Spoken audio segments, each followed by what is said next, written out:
అమ్మా తల్లి, మన ప్రభుత్వంలో మనం ఏడిపించిన ప్రజలు ఉన్నారు కానీ మన కోసం ఏడ్చేటువంటి ప్రజలు ఎక్కడ లేరు. ఏడవద్దమ్మా, నా దగ్గరికి వచ్చిన తర్వాత ఇందుకు ఏడుస్తావు. దగ్గర నుంచి చూస్తే భయం వేస్తుంది. అమ్మా తల్లి, మామ నువ్వు ప్యాలెస్ లో ఉంటా కానీ బ్రష్ చేసుకుంటే బాగుండు. ఒక ముద్దుతో మొత్తం తెలిసిపోయినట్టుంది. దొంగ ఏడవద్దు, ఈ మామయ్య ఉన్నాడు. నాకేం తెలుసు 5 రూపీస్ ఇచ్చి ఏడమన్నారు. ఇలా పబ్లిక్ లో చెప్పకూడదమ్మా 5 రూపాయల గురించి. నేను మళ్ళీ ఇంకో పేటిఎం చేస్తాను కదా. జగనన్న కోసం పెర్ఫార్మెన్స్ చేసిన సారీ ఏడ్చిన పాపని ఇంటర్వ్యూ చేద్దాం. పాప చెప్పమ్మా.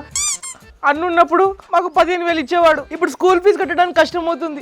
తినడానికి కూడా లేదు. ఏ స్కూల్ అమ్మా నీది? సరస్వతి భారతి స్కూల్. ఆ స్కూల్ అయితే దాదాపు ₹1,00,000 అవుతుంది కదా ఫీజు. అవుతాయి, పెద్ద విషయం ఏముంది. ₹1,00,000.